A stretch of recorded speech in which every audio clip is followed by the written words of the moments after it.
Welcome to our weekly World Climate Change News.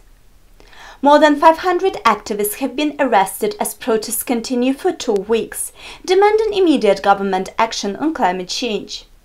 As Prime Minister Boris Johnson has dismissed the rebellion as uncooperative, the organizers have occupied key London locations such as Westminster Bridge, Trafalgar Square and roads just outside Downing Street. Protesters are attempting to convey pro-environment messages through multiple symbolic gestures, such as closing down a meat market and replacing it with organic fruits and vegetables, and leaving trees outside the Houses of Parliament for each MP. New York wants to put a living laboratory on Governor's Island, which has an unusual history and a considerable real estate potential.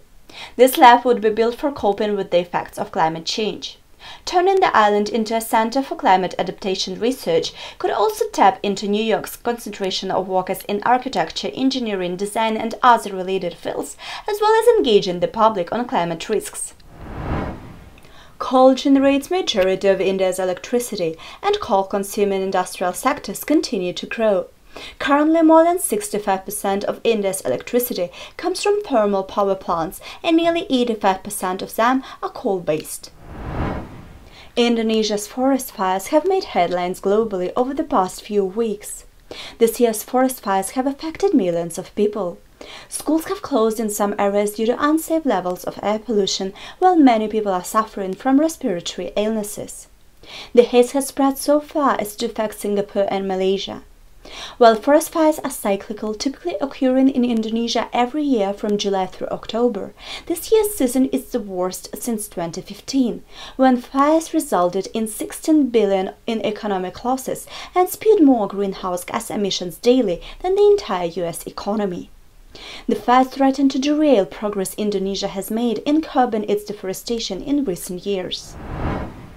5 elephants died on Saturday in Thailand while trying to rescue a 3-year-old calf that was swept away in the Russian river. Workers at Khao Yai National Park in central Thailand heard elephant calls from Samapoon Creek near Ho Narok waterfall. Park officials were alerted to the horrific scene by the distressed calls of the surviving animals. They found the elephant calf drowned in the waterfall and 5 other bodies swimming nearby. While the river and falls are now closed to the public, park officials have now an unenviable task of removing 6 dead elephants from the river. A baby sea turtle that was washed ashore in Boca Raton, Florida last week had 104 pieces of plastic in its stomach. The plastic products ranged from wrappers and balloons to bottle labels and twist ties used for garbage bags. The Gumbo Limbo Nature Center in Boca Raton shared a photograph on Facebook of the turtle next to all the pieces of plastic that it had ingested. Russian scientists on the Arctic expedition have discovered for the first time methane boiling on the surface of the water that is visible to the naked eye.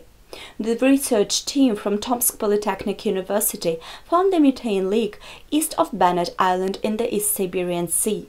The methane bubbles, which create a boiling appearance, spanned an area over 15 meters. The concentration of atmospheric methane in that spot was 16 parts per million, which is more than 9 times higher than the atmospheric average. An analysis carried out by the Climate Institute Berkeley Earth showed that almost 400 high-temperature records were broken over the summer in 29 countries. In some areas, people died as a result of extremely high temperatures, whereas July 2019 was the warmest month ever recorded in history. Thank you for watching. This was Alexandra on Weekly World Climate Change News. Please subscribe to our channel and join us here next week.